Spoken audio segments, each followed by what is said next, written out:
திருவாக்கும் செய்கர்மம் கைகூட்டும் செஞ்சொல் பெருவாக்கும் பீடும் பெருக்கும் உருவாக்கும் ஆதலால் வானொரு மாணிமுத்தனை காதலால் கூப்போர்தம் கை. இந்த ஆணி மாதம் ரிஷபராசிக்கு உண்டான பலன்கள் அப்படிங்கிறத நம்ம இந்த வீடியோவில் பார்க்குறோம்.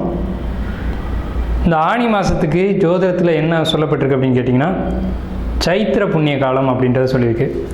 சைத்திர புண்ணிய காலம் அப்படின்னா என்னைக்கு தொடங்கும் அப்படின்றது வைகாசி மாதத்தினுடைய கடைசி நாள் இரவு 9 மணிக்கு தொடங்கும்.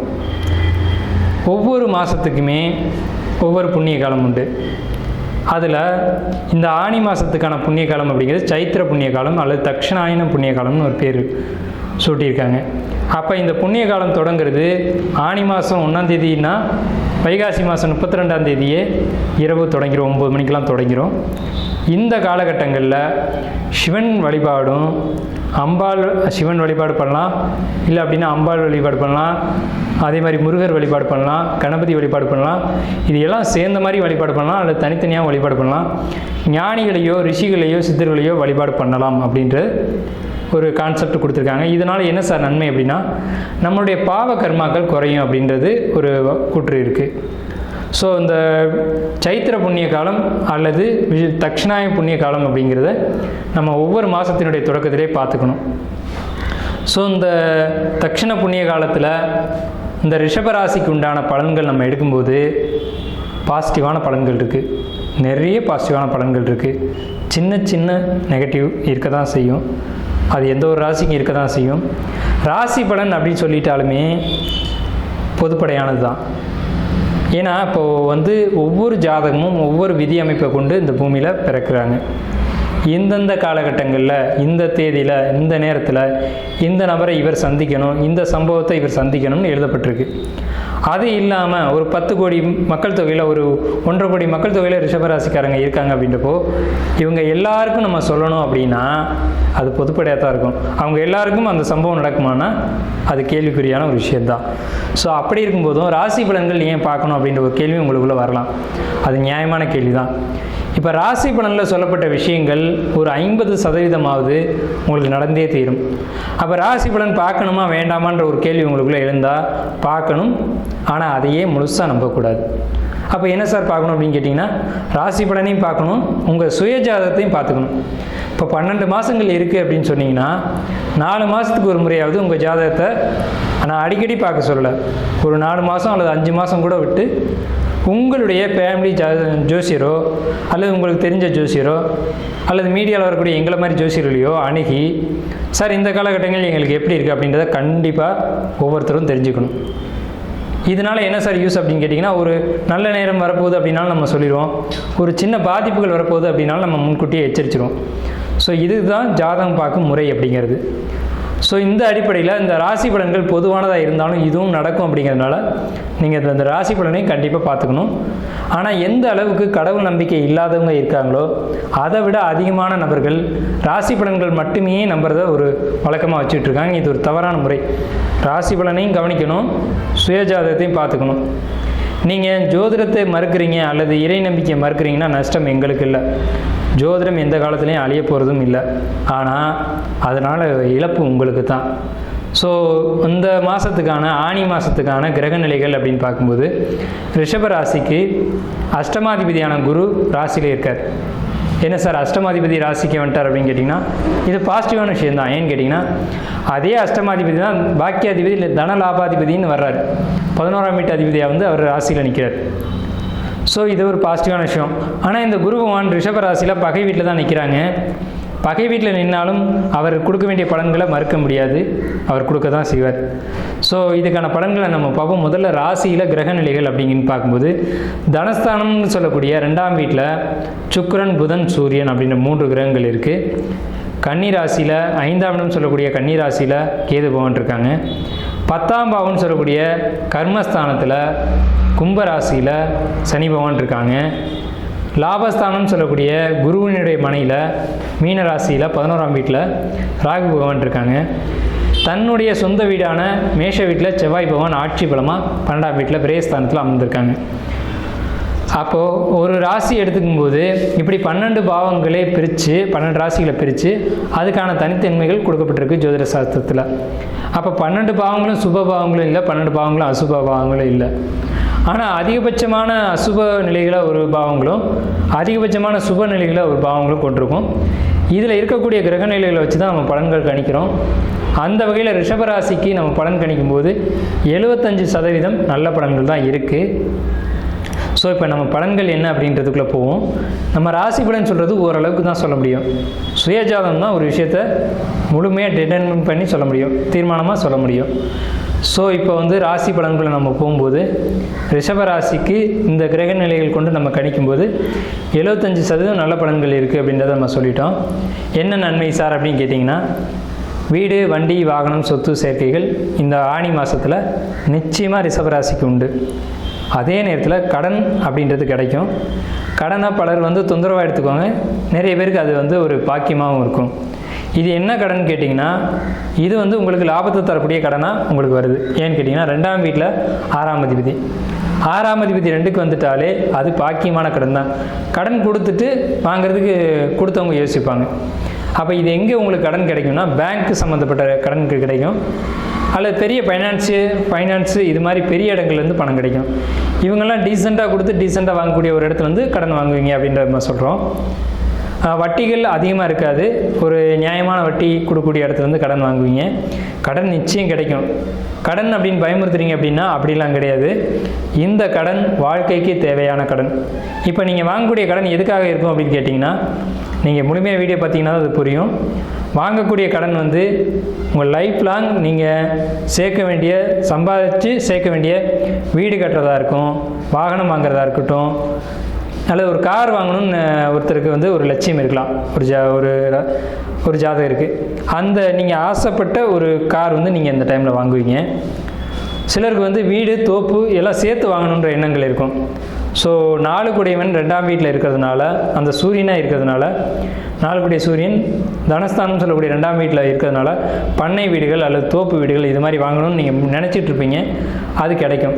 எப்போவுமே ரிஷபம் லக்ஸரியாக தான் வாழும். பெரிய ஒரு லக்ஸரியாக வாழக்கூடிய ஒரு எய்ம் ரிஷபராசிக்கு இருக்கும். சம்பாதிக்கல அப்படின்றது 2ஆவது விஷயம்.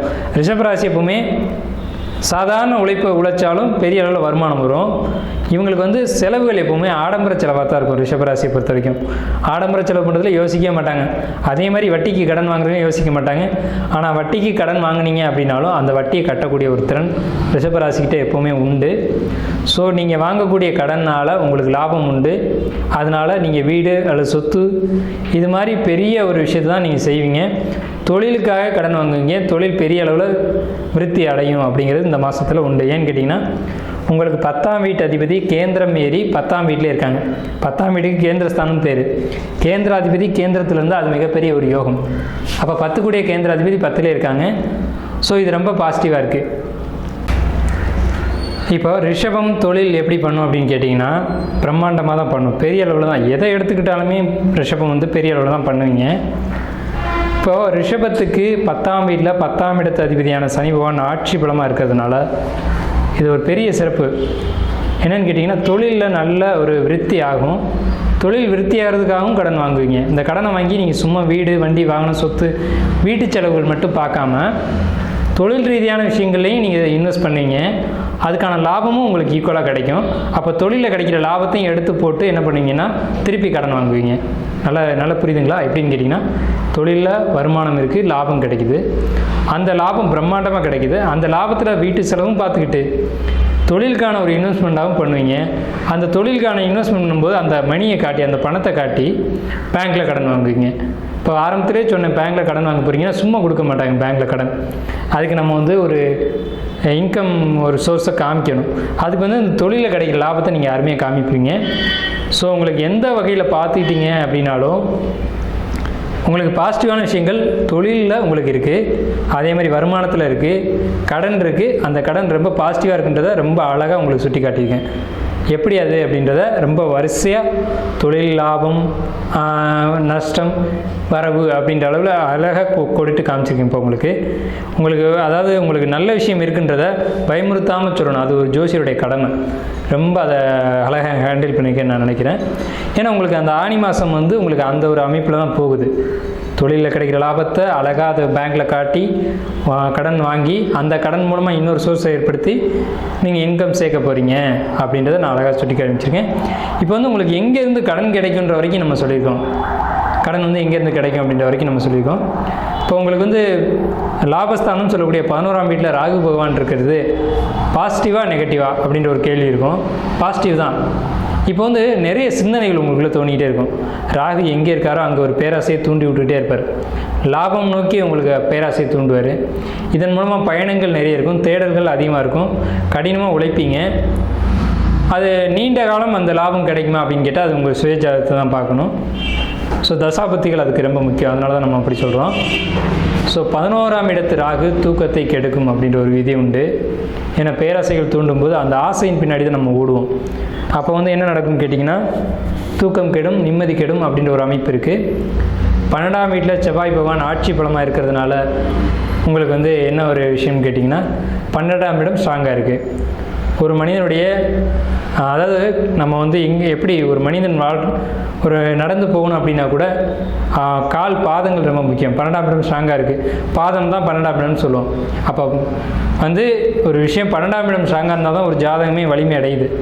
அப்போ உங்களுக்கு இந்த ஆனி மாதத்தில் செவ்வாய் பகவான் ஆனி மாதம் முழுக்கவே உங்கள் வாழ்க்கையை நகர்த்தி கொண்டு போகிறதுக்காக ஒரு ஸ்ட்ராங்காக ஒரு அமைப்பை கொடுக்குறாங்க. அப்போ என்ன பண்ணுவீங்கன்னா இன்வெஸ்ட்மெண்ட் உங்களுக்கு நல்லாயிருக்கும். எந்த தொழில் உங்களுக்கு சிறப்பாக வருதோ அது சார்ந்து நீங்கள் இன்வெஸ்ட் பண்ணுவீங்க அப்படின்றத இந்த 12ஆம் இடத்து செவ்வாய் உங்களுக்கு சொல்லுது. இந்த ஆனி மாதத்தில் நீங்கள் லாங் டேர்மாக ஏதாவது ஒரு இன்வெஸ்ட் பண்ணி போகிறீங்க அப்படின்றது உறுதி. அது கடன் வாங்கி இன்வெஸ்ட் பண்ணுவீங்கன்றது உறுதி. அந்த கடனால் உங்களுக்கு லாபம் கிடைக்கின்றது உறுதி. ஸோ இந்த ஒரு அமைப்பு தான் ஆனி மாதத்துக்கு கிரகநிலைகள் சுட்டி காட்டுது. நீங்கள் எச்சரிக்கையாக இருக்க வேண்டிய இடம்னு கேட்டிங்க அப்படின்னா உங்களுக்கு 7ஆம் வீடு குரு பகவான் பார்வையில் இருக்குது. இந்த 7ஆம் வீட்டை குரு பகவான் பார்க்குறதுனால கணவன் மனைவிக்குள்ளே விட்டு கொடுத்து போவீங்க. அதாவது மனைவி சண்டை போட்டாலும் கூட கணவன் புரிஞ்சுக்கிட்டு சரி இது இருக்கும் அப்படின்ட்டு விட்டு கொடுத்து போவாங்க. எங்கேயுமே கணவன் விட்டு கொடுத்து போயிட்டா அந்த ஃபேமிலி நல்லாவே போயிட்டுருக்கும்.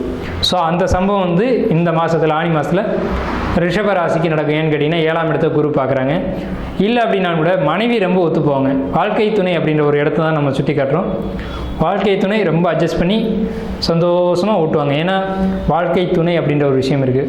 ஏன்னா அவங்க இல்லாமல் நாம் இல்லை அப்படின்ற ஒரு அமைப்பு தான் இந்த காலவராசி சக்கரமே சொல்லுது. ஸோ 7ஆம் இடம் ஸ்ட்ராங்காக இருந்தால் மட்டும்தான் ஒரு ஜாதகம் சிறப்பாக இயங்கும். அந்த 7ஆம் இடம் சிறப்பாக இருக்குது அப்படின்னா குரு பகவானுடைய பார்வை உங்களுக்கு இந்த காலகட்டத்தில் இருக்குது. 5ஆம் வீட்டில் கேது இருக்குது. மனசில் ஒரு விதமான ஒரு நெருடல் இருந்துக்கிட்டே இருக்கும். தேவையில்லாத சிந்தனைகள் வரும் மனசுக்குள்ளே. ஸோ அதில் மட்டும் நீங்கள் கவனம் செலுத்தணும். நம்ம இங்கே அழகாக சுட்டி காட்டுறோம் பாருங்கள், எந்த விஷயத்தில் நீங்கள் கவனமாக இருக்கணும் அப்படின்றது. தேவையற்ற ஆசைகள், தேவையற்ற எண்ணங்கள் உங்களுக்குள்ளே எட்டி பார்க்கும். அதில் மட்டும் கொஞ்சம் கவனம் செலுத்துங்க. ரிஷபராசிக்காரங்க கல்லூரியில் படிக்கக்கூடிய மாணவர்கள் இருந்தால் தேவையில்லாத ஒரு காதல் வந்து எட்டி பார்க்கும். அதை வந்து நீங்கள் இக்னோர் பண்ணிடணும் கம்பல்சரி. இல்லையா இந்த காதல் சரியாக தவறுன்றதை ஒரு ஜோசியர் அணியை கேட்டுக்கணும். இந்த காதல் வந்து கடைசி வரைக்கும் பயணிக்குமா, இது சரியாக வருமா அப்படின்றத பார்க்கணும். ஏன்னா 5ஆம் இடம் தான் ஆசை, 5ஆம் இடம் தான் பொழுதுபோக்கு, 5ஆம் இடம் தான் காதல் ஆசைகள், இதெல்லாம் 5ஆம் இடத்துல தான் சுட்டி காட்டியிருக்காங்க. இது வந்து 11ஆம் வீட்டுக்கு 7ஆம் வீடாக வரும். இந்த 5ஆம் வீட்டில் கேது போகிறதுக்கு நீங்கள் கொஞ்சம் சிந்தனையை சிந்திச்சு பார்க்க வேண்டிய ஒரு இடம். இந்த காலகட்டத்தில் இது தேவையா அப்படின்றத பார்த்துக்கணும். அதே மாதிரி கணவன் மனைவியாக இருக்கக்கூடியவங்கள்கிட்ட தேவையில்லாத ஒரு இன்டர்ஃபியர் வரும். ஒரு லவ் அஃபேர் அல்லது 3ஆம் சந்திப்பு, இதெல்லாம் நீங்கள் கவனமாக இருந்துக்கணும். அதே மாதிரி 11ஆம் இடத்து ராகு பயணங்களில் கவனம் அப்படின்னு நம்ம சொல்லிட்டோம். ஒரு பயணம் வருது அப்படின்னா இது தேவையா தேவையில்லையான்னு நீங்கள் சிந்தித்து முடிவு செய்யணும்.